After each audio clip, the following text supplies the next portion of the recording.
Fela o ye le malo si o le vai.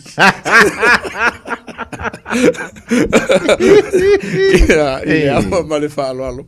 Se i ta mo I fatalo fo le pa ia la o tato tunu no nei tula le fiafi. Ia I ona tulanga fa lupe fo. Ia me se ona pa ia le tu. So lava se fata faita ulanga. Tamam tina match tua. Ia me se le lo tato tunu. Po fela vor ke lope o mo me tato fa sala longa. Ia ina nei tula o le fiafi e fa felo ia tu le ava ma le falo alo. Ele no po fa no mo fan mai kaka. O le mena o longo winga na lo fina ngalo ri tu man va e ingo le vai ko ingo mo fuara au ko fe mer ku. Va ko fa funga le ku. E ko fa lo ska po kala me sa malanga vai o ke sa anga du ngana.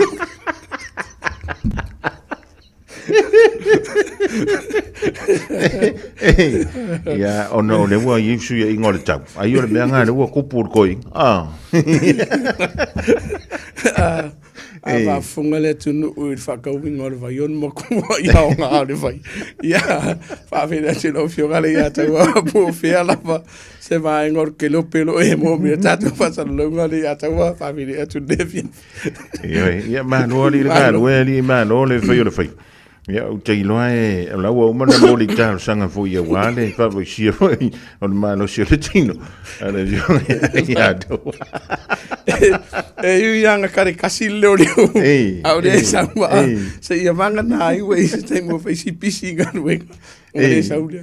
Au le fionga sa vea po le sima vele atau. E le mai kasi a mai.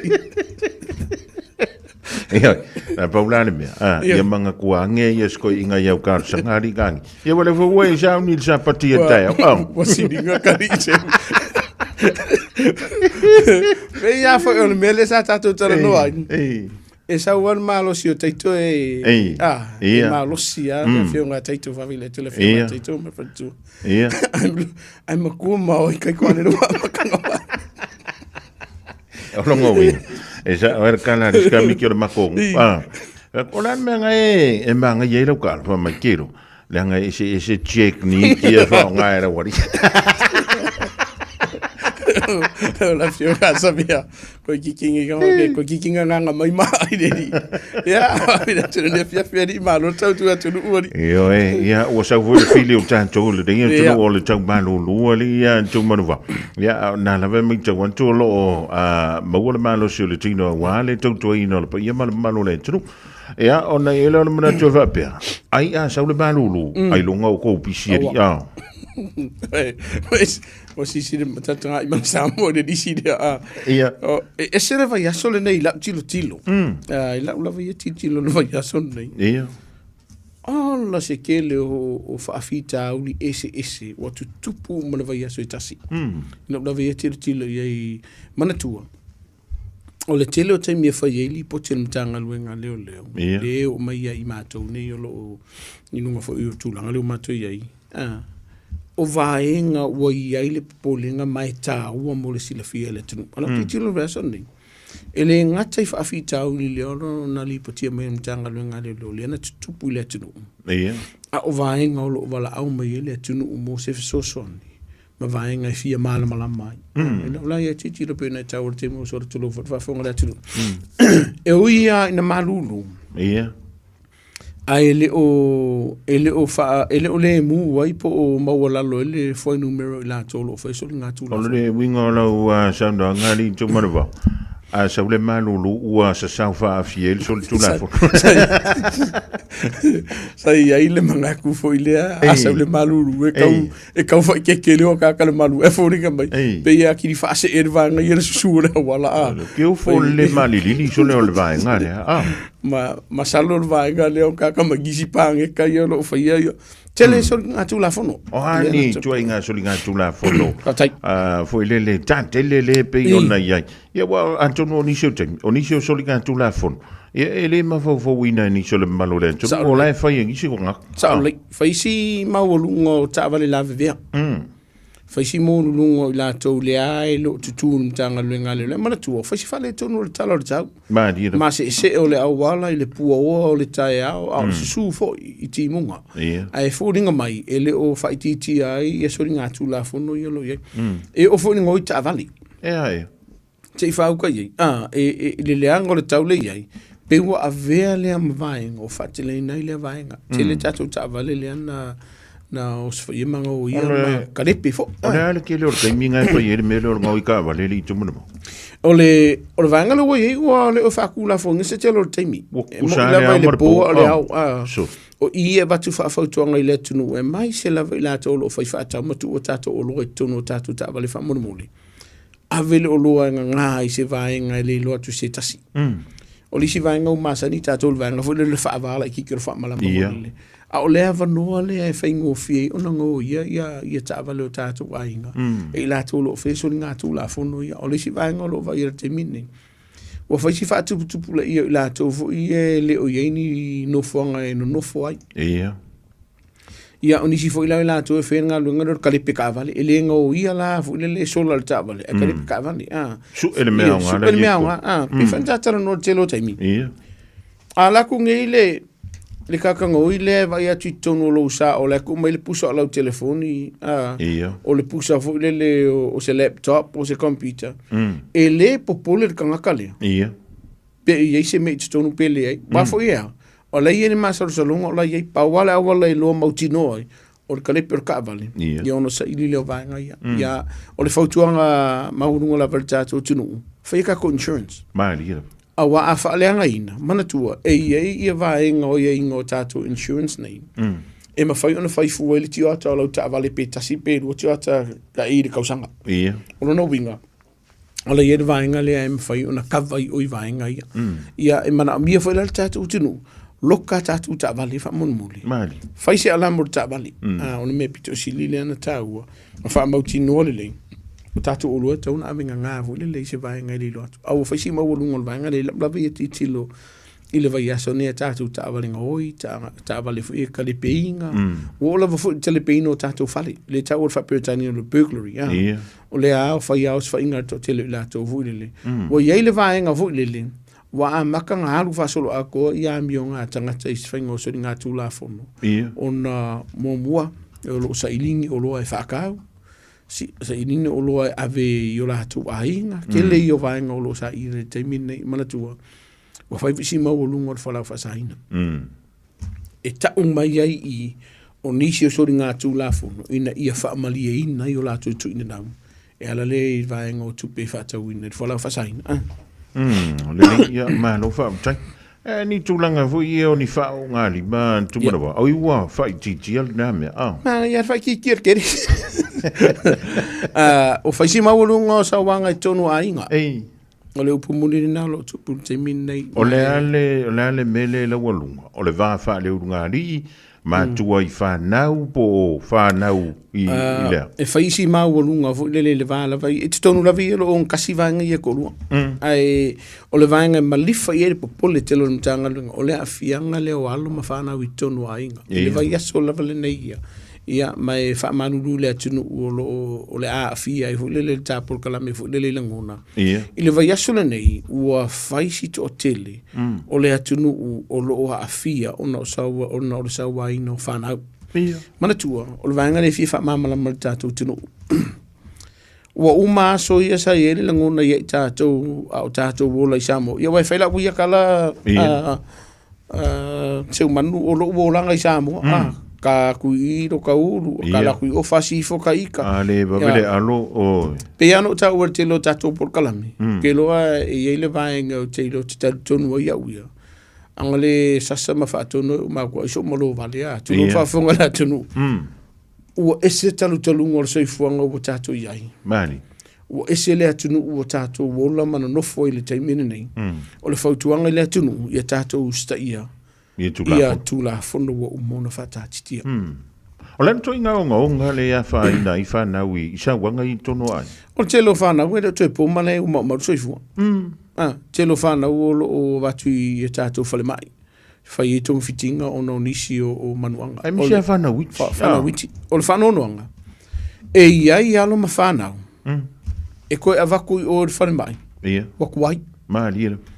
E iei ala mawhana ue watu I o na whaira o le pepelo ma tua vule le ngapa u. Nga ngofongo whawhang kua o lae kangi, masalo e wala vea. Ai le whainga o wha ata, awange I se manatu o tato tunu ue le ma ua vaenga ia. O su e ngā li imata mai tai o mtanga lunga whale mai fo mai. E whai ka ko siaki fu i o whaaka mamau ai. O lo iei manu anga i tino le whanau. O lo whanau nonga. Ngau i lima. Ngau i vai. A e fika whana mawhau iei seu manu mal whafonga la tinu. O le ponga ai via whainganga ngau. Mari. Ngau. O na whai loa mai ei lei i. E whai si ma mafa. Maonga sa wanga o lo whaatino ina.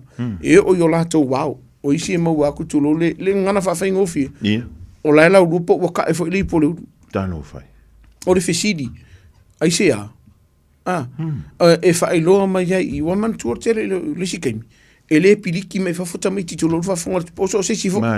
Ai loa e le taimi o siaki ali imita mai tai fōmai. Ia, kere trafita auli. Mai o ile o tele na mau o le soifua o nisi o alo ma whanau. Ia, o tau whamau maunga tumarwa o le whakua. Ona se pasene o tātou takanta Samoa, ma le Pasifiko la vea i sori ngā tula. O tele i siakina le pasene, fo le lelo, mwhenu siaki e se taimine, vavene pia i se taimine mumuru mai. Ai le mākou kilo, o lai whai asi mau runga. O le ola e tasi pe luo mau. E mau runga le mākou kilo. Ai se a, o le soifua ma le ola, sa le titau no o le tūlanga lea. Po ala wala fai mai o wha mau munga ngare kasi ngare lua le ai. E le titau no o iei le tūlanga leo alo ma whanau e masi fo i ainga. I sauwanga e tono ainga. Peita iani. O lai kupu. O lai tupuru te minei. Ia, o le mākou kilo. E le mawhai. E le mawhai e kama kiki. I lalo ifo le tausanga. Pe lua fo i tausanga i lalo ifo. Ona te e sauwanga o lo o whai e te tono ainga. O ke ofo. Ia mai le fuska miki ki alu faise me ia mangua. Marira. I toi ngā manuanga ia e whianga i masauanga ia pe ona. Ia o te mina tumarama. E li anto toa le malo si o pōna iwi o le tino le tamititi. E faise mo o pōna iwi. A o le mawhau. E le o ato o toa le mawhau o le whanau. La ato te loa ai le vaenga te taunau sta i e lo whatanunga. Mari. E ofo i alo ma whanau fo le se fulu tausanga ngai lunga. I lalo mai o se fulu lima tausanga. E mo ia e whaalongo tā le whanau mai e whai unga se sema le letung. E le o ako o ko aonga. Ona develop le mawhau o tamititi. E se lau pasengi ai. Se whai unga. O tala whateita. O le a vangi whanga ulai kia ngā se fulu whanga i lalo tausanga. Ma le tele o tangata mātutua e le o le leifa i unga lo la tauwhai. Māri. E ka umai ai e te le se ngaluenga, e te le se taimi, e te tauona tātou tua wanoa i alo ma whanau, i e me se se o lo la tauwhai. O le si o whautuanga, e fua i e lau tele o alo ma whanau. O le whaalong kā māsangi i fo i le seo manu ma le whaafonga le atunu. Māri. O le fufuru o ipu. Iyo. O le ku ua sa o tulou whaafonga le o lava palapala pe lava e le i kukongo o le kapu. Ia. Kukongo le whareka mea. O le o ngau lea. O le ia afuma le ma lava de taimi fo le aile i o le aonga. O le whai o mea aonga. O isi a whaenga o le o lo a whaina le nato saunga le mu. Po le kali upu fo. Mari. Po le whaalong kāma le aunga kāe whaise ngā duenga. Pe a e fuala i sori ngā tū la whono le whai e iska mai ki ka i se furu, ka i se furu lua, se furu tasi. O le ngā oi. Ia. Whai o winga māta ngā. Ka le pe whali. Ngā oi ka vali. E ka o mai ai i. E rungi whawhi kauri ke le mei e kako ki whawsanga i mai tātou. Mani. O lona winga e mana o mia se taimi, tātou te tala noa le ai le whanau, e winga i whawhi tāuti. Lua, o o iaini se whaalapu putonga, e mau le whasosoani, mo alo ma whanau, ai le o le sasa po o le so onga whasi, o le kanina, e le o le tanina. O le ale, ia wai, antono le o onga o mta whape nei pe a, o te leilo i eipo le ale tu la whono mala o e sile fo ile le ieipe whaafia na sasale, e na matua le whanau, o na o lo leo le tātou mta upu i o le oranga tamariki a tumanua. Ia. Kasi alo wha o rima, e o ai o. E le whape, e se vanga whape, e ko mai avango i koe whaidoa.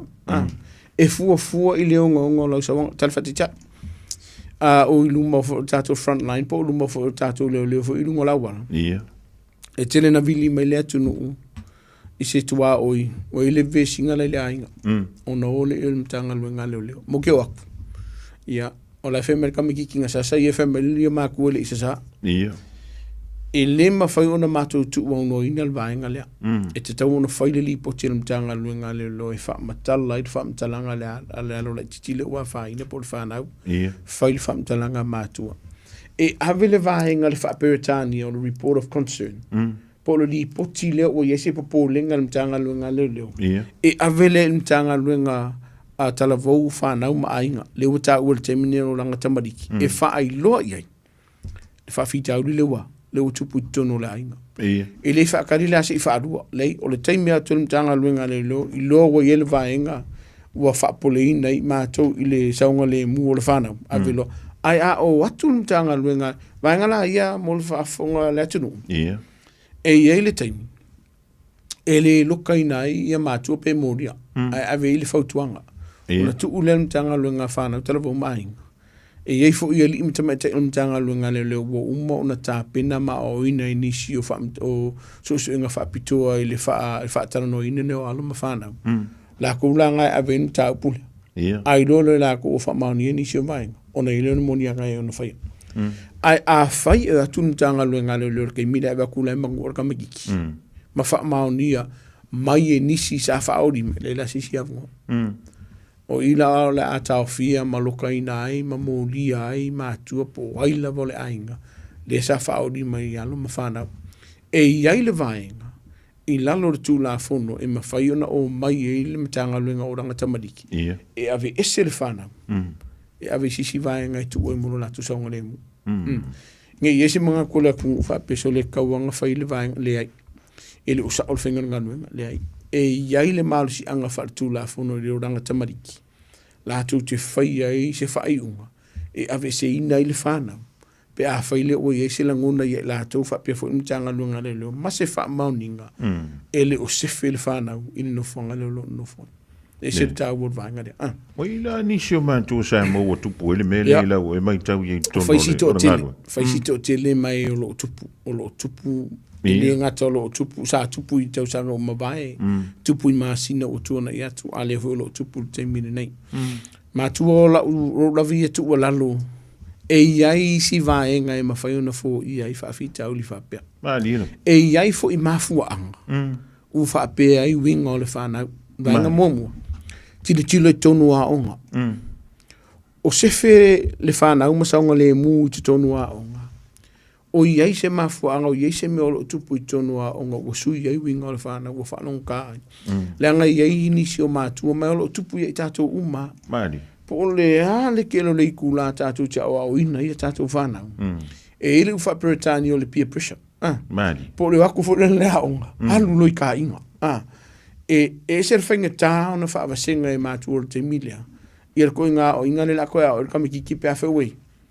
Wai e se vaenga fo le walo i tā inga. E e iska meki anga e ala ngā lui ka inga. Mōmua, o lai whaafefe iska meki. Lua, ia paua o iei o fia kama mawhama e le ngana whaafainga o fie wakakwara yi. A o winga ia whaale tamaititi se manu tulo whaafonga le tunu. O lona winga, e te tau ona sa ili mōmua e mātua. O anisi o vaenga o lo a fia ai. Lua, kilo kongolo loko i whale. Le anga iei alo ma whanau. Ia, tu lor whafonga le tunu o le ngana la whangahin. E iei winga matanga lo tupu i tono lo afi e to lato i tono ainga. Ua sui e o lato winga whai. Ma lato wamio. O lau soso ani, ma lau whautuanga. Whaafiso tai nisi o matanga luenga le malo e mese la valo ma whanau laiti. E whai e se whaatala tanoa. Se whaatala tanoanga. I le whanau. Po o ani mafuanga. O le skame kiki se manu mal whaafonga le tunu. Ia, e vai o latu mafufau le haunga. E iei whanau fo i le ka ua ka kōle autistic. Le ia mana onga tu mau. E i le skame kiki. Paua leo le winga fo le ave e se i le vai le le haunga. O le malo vale tu lo whaafonga le tunu. Le whaingoe ka kou. O no whangale ngana whaingofi. O lo na winga. Wata tau na tātou tala noa i le whanau. Tala noa i le haunga. Po le haasea. se fautuanga mo le whanau. O vahenga la itia e te tau ona silisila i le atunu. Ai o le sasa ma le whaorima. E no le karira. E ele taimi fo le e ave ese le whanau mai o tātou vahenga. E whaingofia isi mātu ona talia le vahenga lea. A o le a fianga o le mafo fawor ka magiki lea. Walu po moni i se umanu ma le whafonga le atunu. Po le a le sasa mātua. E pipi i ale loko ka mekikia i ona mātua. E uia ina whaalongota. E ave ese loa, ke le i o le afianga o na mawhauwha o na langona. O le wawe ese ia mailea. Maile ainga le no fuanga e maa sani ei, mai maa futa i mo na mātua. O le whautuanga lai le atunu ufa mon. E ka kauanga wa i mo moilea, i le saunga le mo le whanau. Ko kiki a le se ngalo wha o lima fu le sasa. Ma lo wha ma tau le whanau. I le kulanga o i pea o i ngā whanau ka e le taimi e te au wha se manu man whafunga le tunu. O ke whanau fu i le ukau wha pe ngā fu i o ulangonga fu i le whanau tā le whanau. E iai vaenga mua mua. Ma ai mi ke le fongi ma iPad ngai ma laptop ngai fifirka i le whanau. A vese. O le sina vaenga o whaasalanga fu i em whiona e whaia. Lua a whai o le fima kamaka le TV. Ka hawhiri TV. A whai o le fia alu e tawhao e ianga wo. Ka hawhiri vaenga na. E tele i o isi vaenga ma meto tia e ma whiona tātou whaonga ina. A ia awani o tātou whao li malwhanau. O na e vele mvaenga o nlavle bei tātou tūlafun. Ia, ua tātou ye nei le vei tau o le tau malulu ali tumanu. Ia, le ngawa ia kuangi e le whale i o tawa le nga mū mai anga le la so leri. Ia, whai esu su e ngā mtanga luenga fui mū. Whai esu su e ngā mtanga luenga le lo fui ia vaenga. Po le ale mafuanga. Ai o lupu muni. O lo o iai nisi o whale, o lo o iai nisi o no fuanga ua whatama ia le malaia. Mua, whatamala. Lila. E le ngata i vaenga fui po le o ngā umu, o le auli. Po alawa nisi o vaenga o whaisi whatamala o tātou lua. O nisi lava o whale ia o wai e kise o i se whale kong se sioki. O nisi fo i o lao mamauta. O le ngā osi e whala o whasainga. O ila, e te tauna i e le pōlenga o le tātou tunu. I le vai ason te vai atu nei ia, nei nisi o whale ia na whai os whainga mtanga lue ngā leo leo. Ia, mamau wai ia o lo ngā osi e whala o whasainga. Tā whiora. E nisi o whale lea na mū.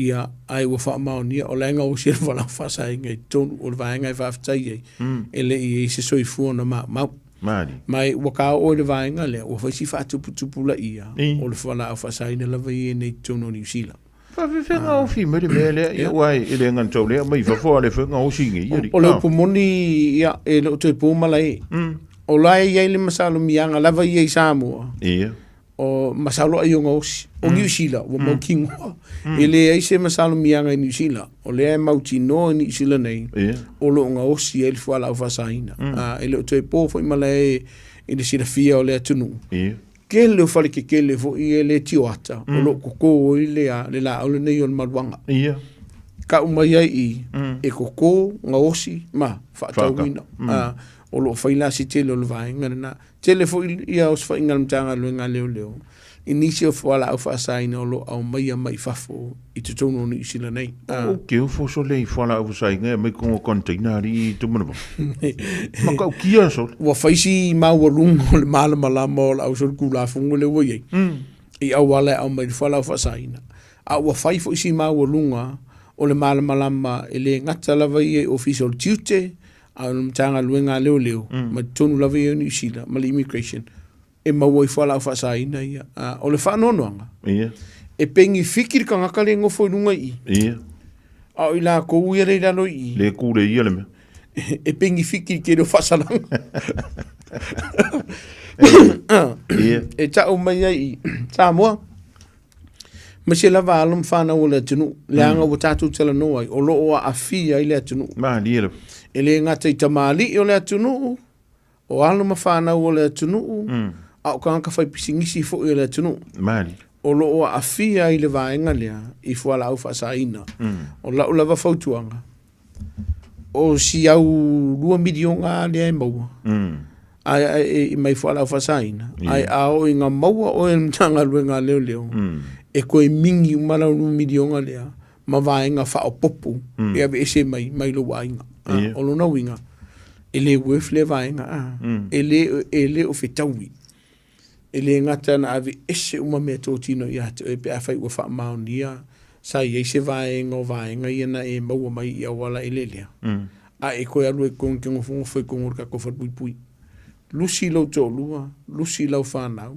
lusi lo ainga ia manisi foi o vaenga o loa ma me totino sa ia te o no lo fatamana fa si maurunga a tato tino la vai ai le maurunga le wai ai o so fu o ma mari o a foi ngala makia le so fu le tunu fa le ngaina me totino o la fo itanga tolo fenga lunga i tono mtanga lunga le malu le aulo mawia fo la fa sain ele to po male si de fiola tono o afo ele imta mai ta mtanga lunga le ma dielo le a wa lu le lenga le ini se la to le so lo fa puina mai sa fa puina ono la fo la fa sain ono no winga wa ka ka fe kala i ma fo le tono pe sili le va enga le pe si lo wa le sa ili la nga lu nga fo le tau si le lo wa nga fa ia fufu ele ma tuli tu man wa ya le ko lus fu le nga lo ka mai oi ele fenga lu nga i fa pui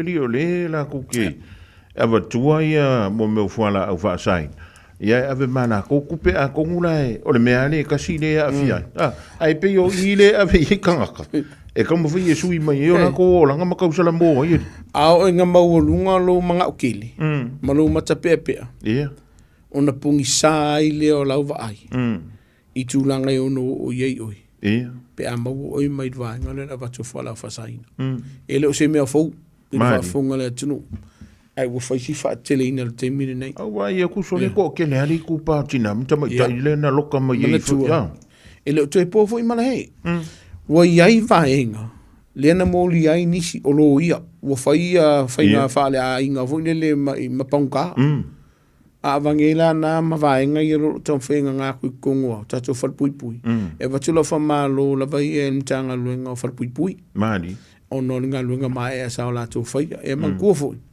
ma wo lo i la to ia o ku kanga luenga le ya e fa susu ia ma ka lo ka mai malako mai le o to mfai ona na tia o lo iai i la tau le atunu o lo a fia i vaenga nei.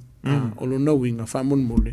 Tātou a inga, a whai o iei nisi o walo leo o i tono mtanga luenga wharpui, mtanga luenga leo, tala noa. O te fia whai lo le tu lea, se man whawhonga le atunu. Au ange a vea lo o furkonginga.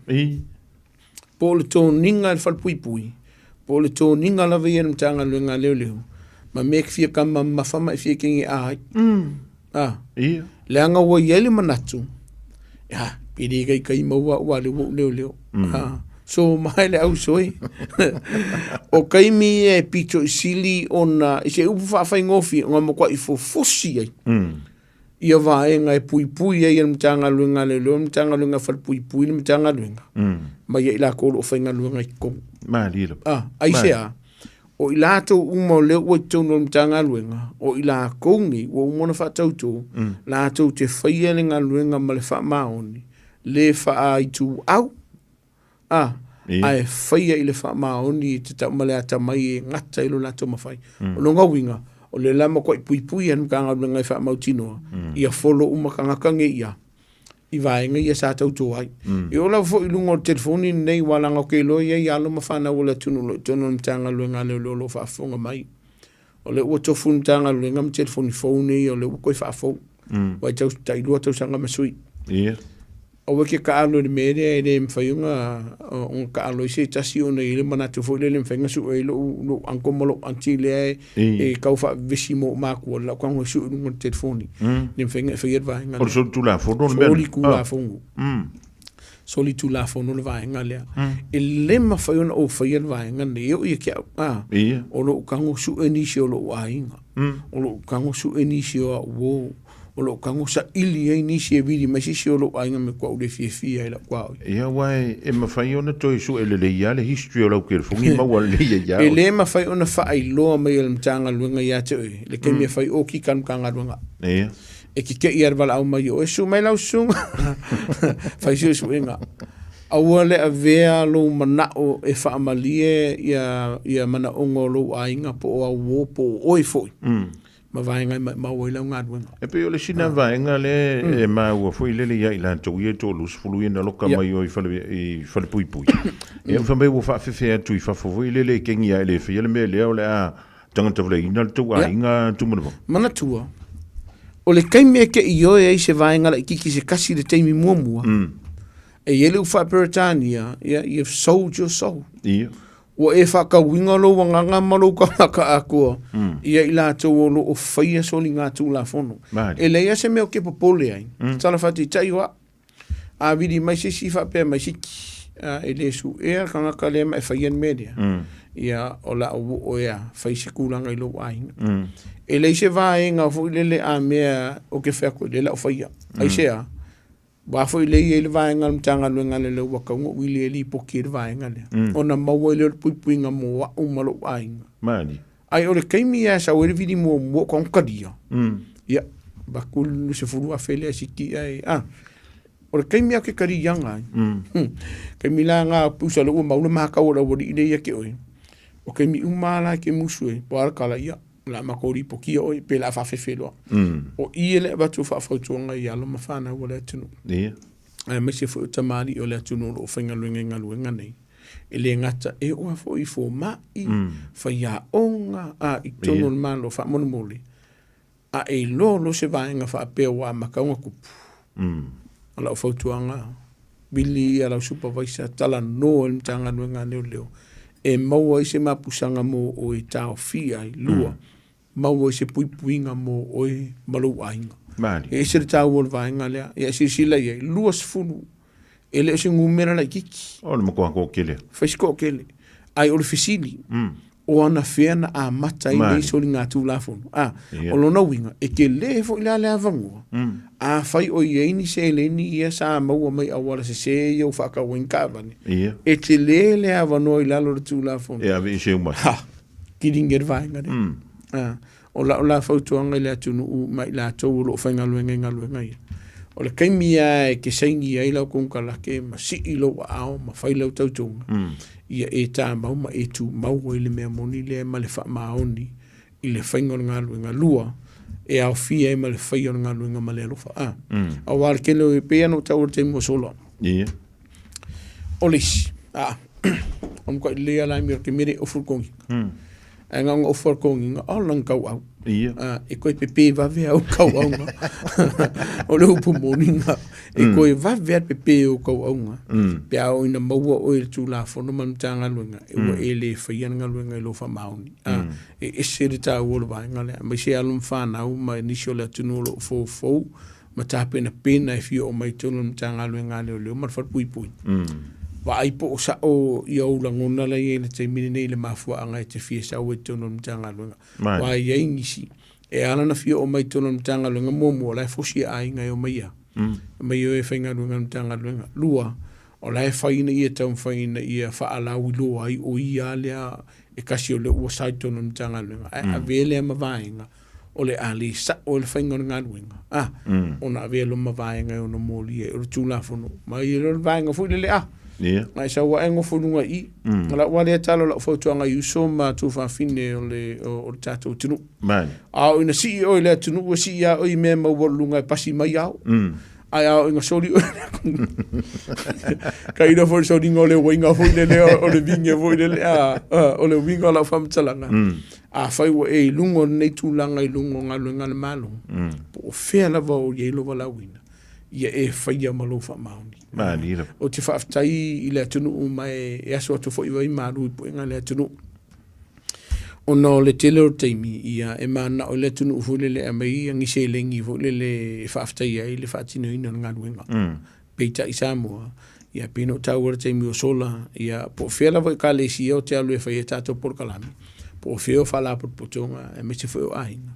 e le mfeno utali ina seleni se vanga o ka ko wainga tulo fa funga le tunu tangata lo wainga ya le mai e kupe o uso mo ku fa fingo ko songo vanga fa pena a faile te to tonu nga luenga le ke fa nga luenga a e alu fa singa luenga a me kupe la fa tuanga le tunu ia fa manulu wat una le mfeno tali e vanga o tu la fon e vanga tunu la vino mtanga luenga o mona ni mata ina ile fatino ino nga luenga mtanga luenga leo ma tu tele ina ina tupe eu fui vainga lá e por fa ku fo va kursala ai mer ku be fa maru no whatsapp ele tali vainga lá e va fe pa fina mo ile tuno vo ile le ka ko ku manga ngari ku mo ba la ngali in ku pe sa mo ya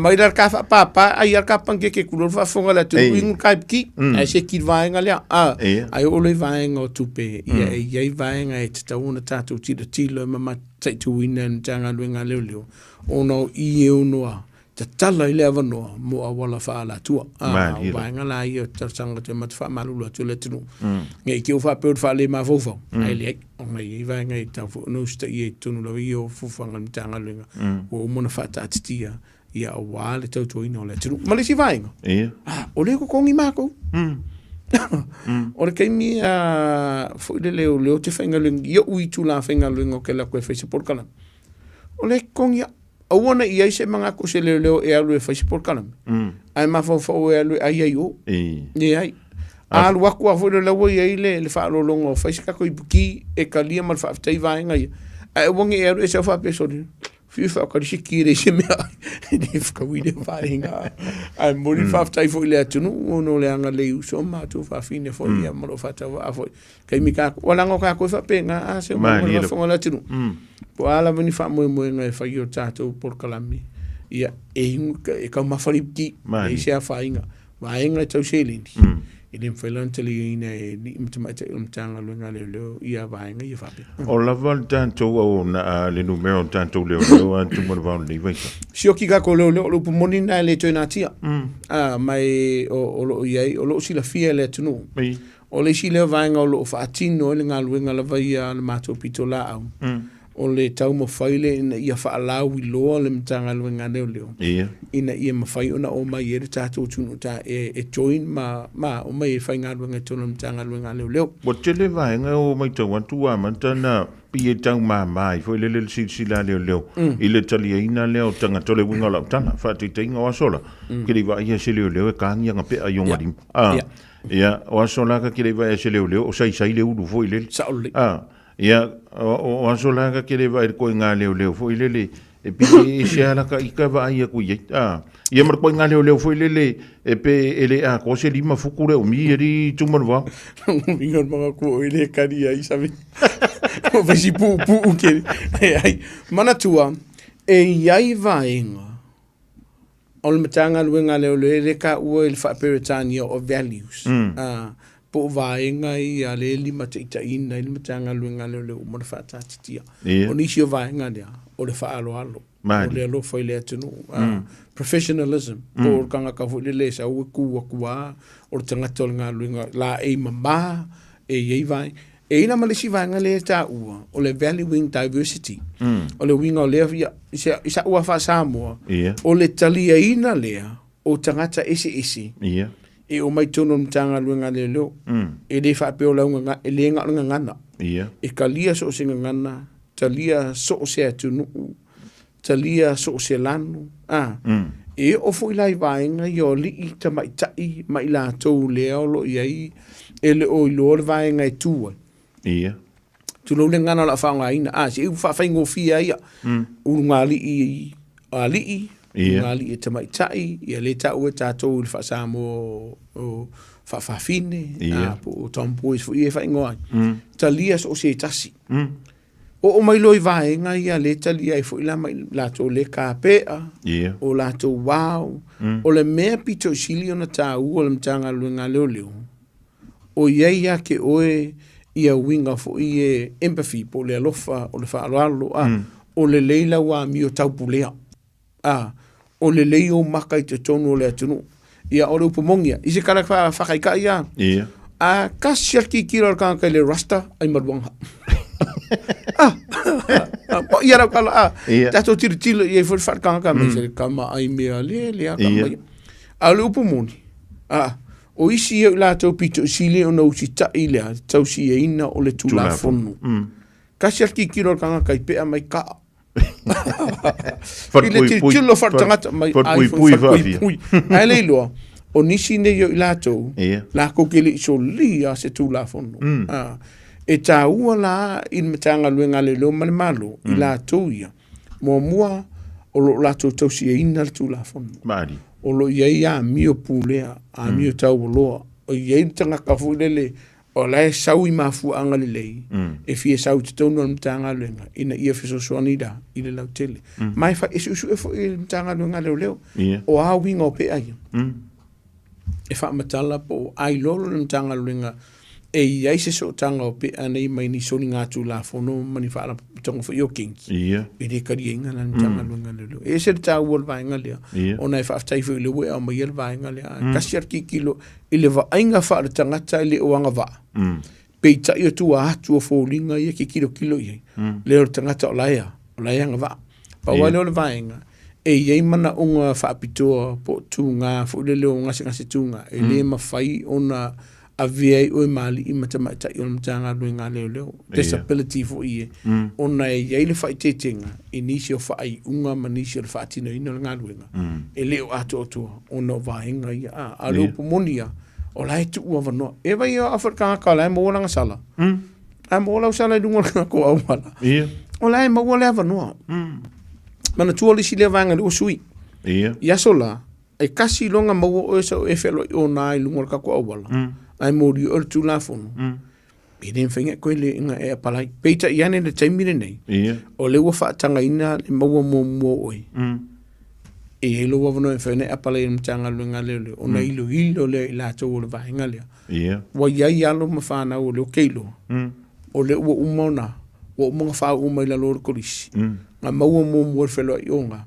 a le na ba wo la va no e ave mali mtama ta ile le la fa malo fa ma oni fenga ngalo malo wo so le mo mai le nga fa mo so le mo e pe ona ta u pe ona sitting o lo pomoni o lo to tele anu fana o le tunu o lo wo ese mamtanga luenga leo le wo Australia e lo te po malai o no le o le selini o lo o fa me Australia mai e ave la fa malo e ave foi fa manu yanga mamtanga luenga leo ia li i matama ita o mamtanga luenga watu walanga lo pomongi o le alo unau e ngo fonga yu som tu fa finde o la tunu ko ngol kanga luenga alanga kere la ko kongila ko mo ke sipe api hantu lo fa fonga la tunu lielo o i le tu wa no ntanga luenga leo a fa ia o fi malanga i Australia esa ili manuia wa o malu ainga manga yo ai tatala la vano pe a e tu fi fo i mai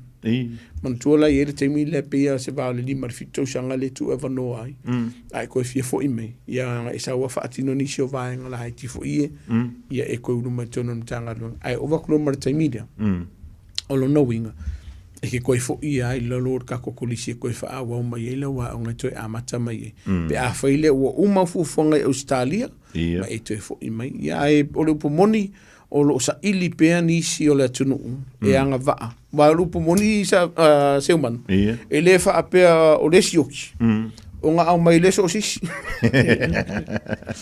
ya a fa yor finga nga ya walking gang nga ka ko le ai pe ia no ta o te mo sola e mo ia o lo sioki mai lo lava leo pe ta iane e mawalunga pe le tulanga e te tauna au sia le tunu ina ia via o mali matamata i mtanga luenga leo malo ya avele de ia la mole to la gang fa te tele tu manwa e la utrenga ia po la sunga vele li sa tini le tanto wa pol kalambi le vai ngole fefio le wa la fai e antonu fo io na ia inisio mata butu toy ia e fai uma ile tanto filo inga malantonu le fefia malu le lo sa mo pomisa ko o lo ise polenga i nisio matua ma le tunu ono nisio vesinga o lo tupe pe i taimi o ta'alonga alum whanau i lakapi netball, basketball, liki, matua, ma le tātou tunu wha mole e leo se ngofuanga i ke alo e su e sau fusu anga le weekend wha mole ulu whaatutuanga I li I matamaita I lau foli o loo whaatinoina I ta alonga alo ma whanau. A whai iei se vanga I te loo fia ai. Tala noa I le whai a o ngana I walolo lo ta alo. E ave se koua wha se ama se tau ni poti. Pe a whai o iei ni vanga o tau le fia ma tau le maari li ai. I le whai unga sa whai e la foli. O le fusu ma le wha misa. E le o se tali lea wha mole. Ai se a o lo la matia I ma alo ma o saunga le mu. O alo ma whanau o le tunu. E se le tau o le vaenga lea. O le si vaenga o ta o I la tau leo lo nofo va ia. I e iai lo whai tetenga. I lo I oe lea. I le matanga luenga leo ma le wha masinonga. E maisi si o lo ainga e nofo va ia I ate oi. Sila to to am fa mautino o fe kaui kaimi a wai a fa ye lusu mal fai tu la tar fa tsa o le ano fo va ye si lo la po lo mo fa me tu la fo no so kaimi a ko mkanga nga le fa ya fa siaki o lo no winga e no o atu I le tai ao e ngo aku le au e ngo aku le pongi sa I le po e no o atu I le kuru o po ma o po va viao fai te vaenga le ono wa e ni so tato tu no lo fai tio mai so le o mai le ngo mai fo I si le ko a fai kula pe kula a ku mai fo I si le se o kale le ai e te tau ona e si le to ai kai mi e pe fitau I ma oi a wai wala no atu mtanga luenga le fai siakia ia ina ia wha mautino a wangi so la wai les kanga kai la kunge siaki nganga uma ia ku le o se wha mala maru la ko fa so nga ku la fon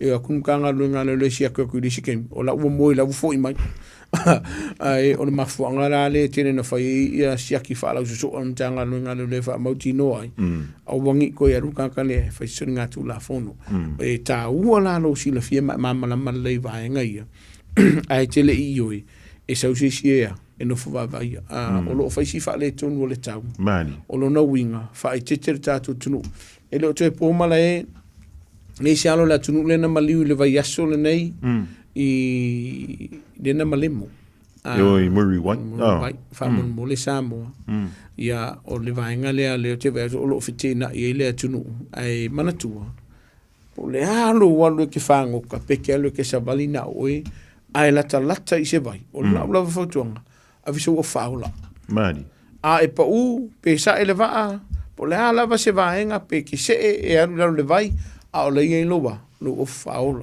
e a nga fa ka fa ma fa nga lo kingo manu lo ai ai a fai e lo le leile tau o we kinga nga uli ai ma lo soifu mani a o fo e kim nga uli fa ma lo stino ai ma lo soifu ma na matie lo sa nga le mu longo lo ainga pe a fai te sila fiola ai savali nga o ire ko nga vau yo a nga savali nga ke lo va vea er va va ke vai kana ia tato farkalapu ia fa mon mo le tato tunu fai ma se lo fai la tu ona pisini sinei ona ye le vai nga ona tapu ni ai pisini sinei pe a fai ko ko fa misai ai lo mo wangu mela saud fali mari ai lo foi we si la fia o ye se vaenga o ele o fia e se lo tu tafa so se se farkala porque ka fa o que ngo foi o ma fa tu o il belo wita mo o se vaenga ko ke misa ai o le fautuanga fa mo mole ia va ai le la to le la ko ka fa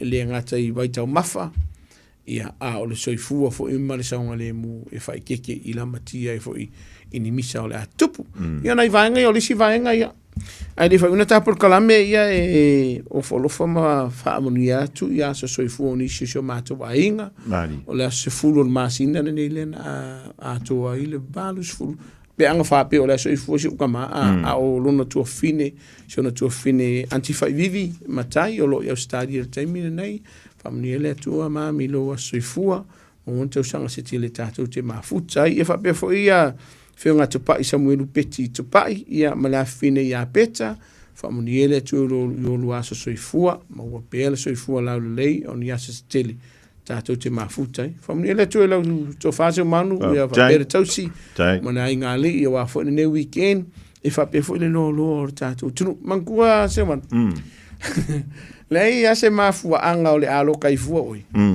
Pea e kamali. Pea kamama kengele. Lei fo se mafua anga ke mai. pe a ingu fala famuri le tu al tatu wa tunu mo se weekend fia sa nga le mu man le lo fo le tua mana tua tatu numero masani o le tas te vala awen tanga luenga le lo fa una fa fo se o lo tu pul te mini nei tasi o lima e le ngata i lungo o telefoni alo penga te fa ilangi me fa na fa ngaina e tala no mali po teni se va ngal tanga luenga le lo ai le o se fa una fa fo se o lo tasi o valo fa iva e ma wole so sani mo la la vanga ngana fa malulu le tunu pe ai vidi mai le ske mo le kalia la fishing ma kala malum kum kamai ya pe la fishing ma lo lo ai te fa fo ye to alva la wole tunu ma wole ava no fa ma mala ma va ngol tu la fono ai me so lo ya te fa mo le tu ta tu tunu fa ma ngalo le tali ya lo fa ta va fo sha wa nanga wole te mali la sila ma la fa fonga tau pili ola le lo fo le li le ve so fo mo ki ngoa ka ua sa vea a wul fo sia ma so pe mai ya ma ua sa un ko ta ma la fa mo le tu fa fungal ta tu fe lo il ve so fo so fo mi mo